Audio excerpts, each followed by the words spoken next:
whoever took him from me is gonna pay. Bottom line. Who was it? We will not stop until we get this guy. Dirty cop beat up Diana B. What? If you're in some kind of danger, I need to know. I'm not a ghost. I can fix whatever problem I'm in. Hi and welcome to Butter Movies. In watching all of these shows, a common theme is everyone born into the life or existing in a world where the game is their life, unable to escape it, and most don't even want to.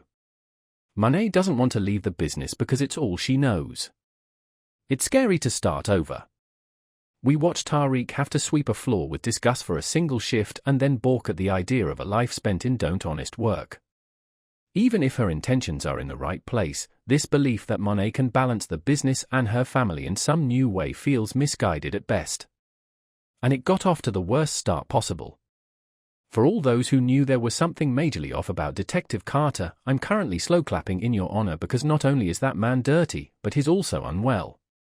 Carter has been laser-focused on Tariq and Monet, and while he appeared to be after them because he wanted to rid the streets of drugs and make New York a safer place, he had a rather twisted agenda. Monet and Drew had no choice but to agree, but Carter's cockiness was next level for a man who had just laid all his cards out on the table in front of a woman who would now make it her sole mission to bring him down. Of all the ways I saw this Carter storyline going, this was not one of them. He's crooked, sick, dangerous, all of the above. So, as we head into the final 5 episodes, we've got Tariq on a mission to become the biggest drug dealer in the city. All these stories should converge at some point, even if they currently seem like 3 completely separate entities. And at the end of the day, it's Tariq's way or no way.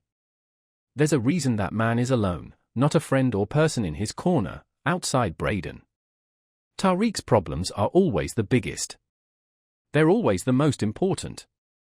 And it's high time someone told him about himself, and I'm glad it was Brayden, even if I was nodding along with both of them when they were getting their whacks in. Brayden's done a lot for Tariq, but Brayden has also messed up. He's made messes Tariq has had to clean up. He wanted out not long ago and came back for Tariq, but you can't blame Tariq for having doubts about how invested Brayden truly is in what they're doing. Everything Monet is doing feels too late. The damage has been done, and she's dealing with adults with their own lives and ambitions. They no longer feel the pressure and need to conform to their mother's wishes. Kane's got his own thing going on.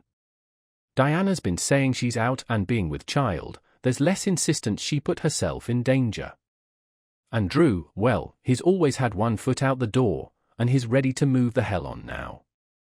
Props to Drew for being the one person to hold Monet accountable. He's said what he's felt, and he's made her work for his forgiveness, which was something he didn't have to extend to her in the first place. It feels like if Monet doesn't say family at least 10 times an episode, she's going to glitch or something. She's been saying family first, and everything I do is for the family for so long that it's lost all meaning. It was simply what she told herself to justify her actions when the truth was that most things she did were for her. And it started when she put that gun in Kane's car seat. Much like Tariq, she had a decision to make about her next move, and just like Tariq, she chose the business, though she sprinkled in some talk about the business being second to family that I don't believe for a second. In watching all of these shows, a common theme is everyone born into the life or existing in a world where the game is their life, unable to escape it, and most don't even. These two were trying to kill one another a few hours ago, and now they're splitting ultrasound photos? Not to mention Tariq lying to her face about Salim. It was shocking to hear Tariq come out and tell Diana his plans to be the big dog in town, as if that was supposed to impress her or excite her after all the loss she'd recently incurred and the danger she'd been in. These two trying to navigate their relationship with zero trust or affection and then successfully co-parent in the future seems like something that will never happen. It makes you wonder whether Tariq will rethink his plans for total bloodshed. Hint, the answer is no. Diana was not the only Tejoda with a choice to make. Monet decided that she was finally ready to step up, put on her world's best mom hat, and reunite a family that had been fractured beyond repair.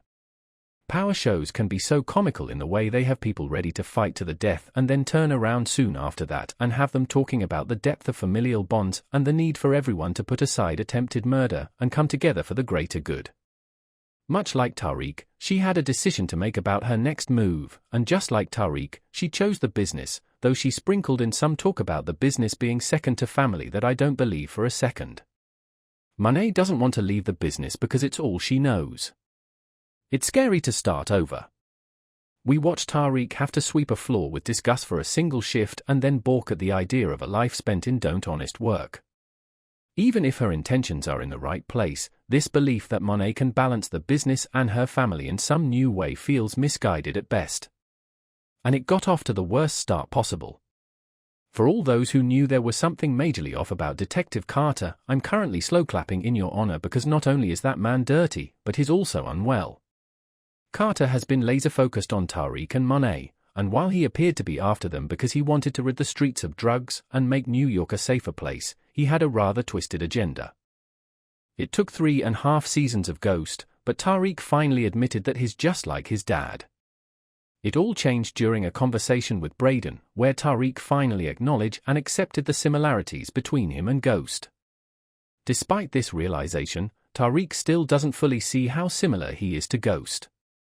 Just like his father, Tariq is quite inconsiderate to the needs of loved ones around him, and he can't seem to prioritize their issues as he does his own.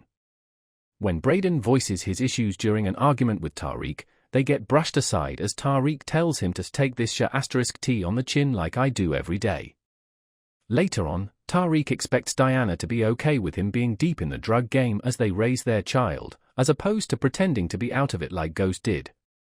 In each case, Tariq put his needs and desires above Brayden's and Diana's without considering Monet nearly lost 2 more children in episode 4 of Ghost as both Kane and Tariq were in pursuit of Drew and Diana, respectively, in retaliation for trying to kill Monet and set up Tasha for a death of her own. When Monet learned of Diana's pregnancy, she immediately called off Kane moments before he would have killed Drew, and she also convinced Tariq not to do the same to Diana. Now, it's time to put the family back together, but Monet wants to do it the easy way. The drug game is what tore her family apart, but now, Monet is hoping that it can bring her family back together. Realistically, that is the easy route towards rebuilding the family. All Monet knows is the game, and she's leaning on that to fix her past mistakes and right her wrongs with the family, but the drug game isn't a place for nurturing a family. If Monet wants things to be different, she has to take another approach. 6th episode of Power season delves into Rick's plan. For Tariq, the time we had been waiting for finally arrived in Power Book 2 Ghost Season 4, Episode 6. It was actually 2 moments. The first is that it was during college parties that Noma eventually learned about Tariq and Brayden's covert drug enterprise. After the identical bag of coke was presented to her and claimed to have come from Stansfield, and also found bag of coke in her daughter Anya's bag. In the second instance, Tariq acknowledges for the first time that he is just like his father. Tariq discovers, following a series of incidents that threw him off course, that he must use his father's skills to become an apex predator in order to dominate the drug trade, protect Brayden and his mother Tasha, and secure his own safety. It looks to be a preface to Season 4's epic second half, which premieres a full reminder of what makes the show so engaging, even as we approach the final stretch of the series. One standout element was the introduction of Carter as a villain. In contrast to previous antagonists like Jukebox or Ray Ray from OG Power, who were ruthlessly cold-blooded and unhesitant about killing innocents, Carter is driven by a warped sense of righteousness. His belief in his own moral high ground makes him a particularly compelling villain, and it's a shame we didn't get to see him in this role earlier, given this is the final season of Ghost. There's so much potential in his character that feels rushed with the season's limited time. The episode did a commendable job tying together various plotlines, a feat that the show manages well. The interconnectedness of characters has been a strong point, making the story feel cohesive. While some may disagree, I appreciate how rarely the characters feel disconnected from each other. In the mid-season premiere, Tariq brutally stabs Zion, leaving him barely clinging to life before ultimately shooting him to finish the job. Meanwhile, Diana faces a terrifying ordeal of her own. After refusing to cooperate with Officer Felicia's scheme, she is violently assaulted. The situation is even more distressing because Diana is pregnant, and the attack specifically targets her stomach, heightening the danger and emotional intensity of the scene. Michael Rainey Jr. previously explained that he felt it was unrealistic for Tariq to be involved in major physical fights while attending college. However, this time, Rainey Jr. believed the situation was different, as Tariq was forced into a life-or-death situation where he had to kill Zion. He shared how this heightened the stakes and how ready he was to mentally and physically prepare for the intense scene, understanding the gravity of the moment for his character. "Well, I was just thinking, Tariq needs to do what needs to be done. You get what I mean when I say that if you got to stab up some people, then stab up some more? I was only about ready. I thought, damn. Let's make it exciting, another action scene," remarked Rainey Jr. In relation to combat sequences, this episode caught in the middle of a drug bust by his task team. Monet and Drew's gang, excluding Ice, who was slain by Carter, have to give him 35% of their earnings and promise not to kill any people in order to avoid being arrested and facing possible jail time or even death. Tariq was first opposed to Diana's desire to keep her kid, but he eventually comes around to the notion after going on an acid trip. He must first come to an understanding with Diana because the two are at odds about Tariq's involvement in the drug trade while simultaneously becoming a father. Kane and Noma's romance continues, while Brayden's own becomes the subject of a big argument between him and Tariq. Tariq learns two things when he finds Brayden and tells him what happened. 1. He's using cocaine backstage, and 2. Elle is well informed about their company. Tariq is not pleased with either outcome. There, he gets into a disagreement with Brayden, who says that Tariq's problems always outweigh any negative things that may be happening in his own life. But when Elle confesses that she put some acid in Tariq's water bottle earlier that night, all of Brayden's animosity toward his friend is forgotten. Monet calls a family meeting, saying they need a reset, even though Kane is unwilling to get past the fact that Drew and Diana tried to have her killed. "If I can forgive them, Kane, you can too," Mama Tejada points out. He can't, and he leaves, but not before telling Diana that having her baby will be the worst decision she has ever made. Monet wants them to cut all the outsiders out and focus on their family, but Drew wants nothing to do with the Tejadas, and he leaves, too. When it's just the Tejada women left, Monet promises that she'll leave Diana to make her own decision about the future of her pregnancy, then outright says that the baby might be a chance for a fresh start to do family the right way. After Monet apologizes to Drew, he agrees to help her get some product to restart the business, which she promises will support the family, and not the other way around. So he recruits some soldiers and forms a plan to steal some of Noma's product to prime the pump. Tariq has had to clean up messes he made. Not too long ago, he expressed his desire to leave and returned for Tariq, but Tariq was right to question Brayden's genuine commitment to their work. One of Tariq's worst traits is his limited perspective on the world, which stems from his incapacity to look beyond his own existence. He has no idea how to be a love partner or a friend to anyone. You could argue that he sort of understands what it is to be a son, but it would be too obvious, so I couldn't type it without scowling. One thing you can appreciate about Brayden, though, is that he and Tariq can have a knockout, heavyweight fight, but the second Tariq was in trouble, Brayden went running. Brayden's taste in women is so awful. Elle seems like a decent girl who's been dealt a lot, and it's true that this is a crime, but in 2024, we don't try to make people loosen up by giving them drugs. Although it was kind of them to provide Elle with a more complex storyline than just the girl Brayden is sleeping with and is slowly getting him hooked on coke, I was not impressed with this small plot that left Brayden in such a horrible situation. That's exactly who Brayden is at his heart. You'd think after Power Book 2 Ghost has returned to our screens with the first of its final set of episodes.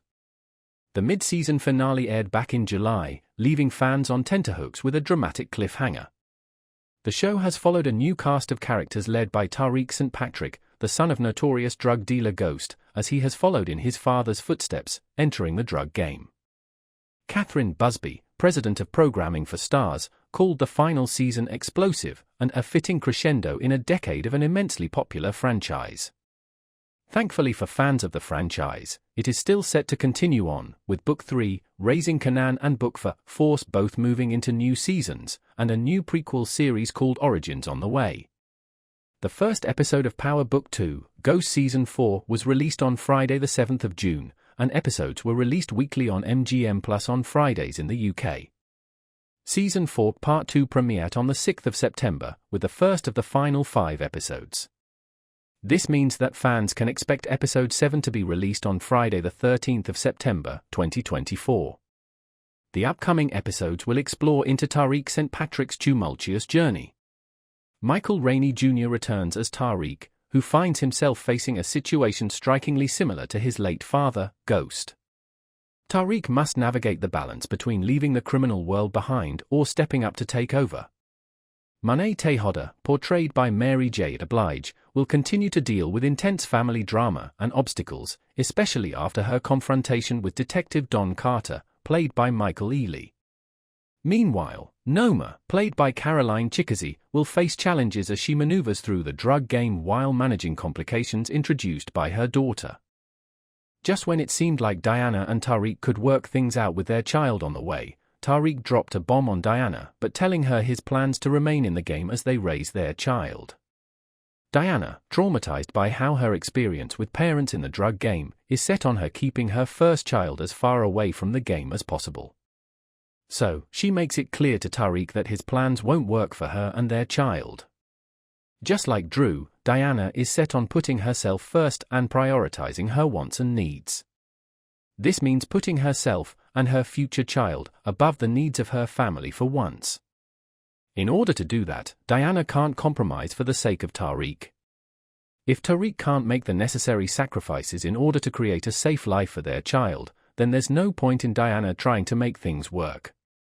We saw how things ended with Ghost as well as with Lorenzo and Dante Emeka. Diana doesn't have to be the next to experience it. The moment we knew would come finally arrived for Tariq in Power Book 2, Ghost Season 4, Episode 5 titled Ego Death. Actually, it was 2 moments. The first is Noma finally caught onto Tariq and Brayden's underground drug operation through college parties. She discovered it after finding a bag of coke in her daughter Anya's bag after the same bag of coke was brought to her and said to have come from Stansfield.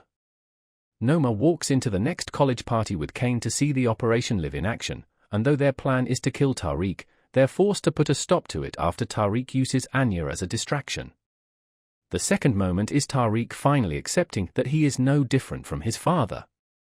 After a string of events that knocked him off his path, Tariq realizes that he needs to use his dad's qualities to become an apex predator to stand at the top of the drug game and ensure the safety of himself and loved ones like Brayden and his mother Tasha.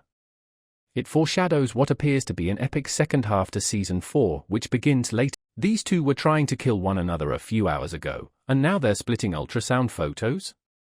Not to mention Tariq lying to her face about Salim.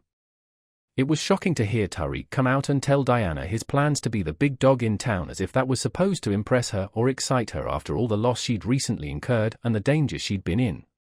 These two trying to navigate their relationship with zero trust or affection and then successfully co-parent in the future seems like something that will never happen. It makes you wonder whether Tariq will rethink his plans for total bloodshed. Hint, the answer is no. Diana was not the only Tejada with a choice to make. Monet decided that she was finally ready to step up, put on her world's best mom hat, and reunite a family that had been fractured beyond repair. Power shows can be so comical in the way they have people ready to fight to the death and then turn around soon after that and have them talking about the depth of familial bonds and the need for everyone to put aside attempted murder and come together for the greater good. Much like Tariq, she had a decision to make about her next move, and just like Tariq, she chose the business, though she sprinkled in some talk about the business being second to family that I don't believe for a second. Monet doesn't want to leave the business because it's all she knows. It's scary to start over. We watch Tariq have to sweep a floor with disgust for a single shift and then balk at the idea of a life spent in honest work. Even if her intentions are in the right place, this belief that Monet can balance the business and her family in some new way feels misguided at best. And it got off to the worst start possible. For all those who knew there was something majorly off about Detective Carter, I'm currently slow clapping in your honor because not only is that man dirty, but he's also unwell. Carter has been laser-focused on Tariq and Monet, and while he appeared to be after them because he wanted to rid the streets of drugs and make New York a safer place, he had a rather twisted agenda.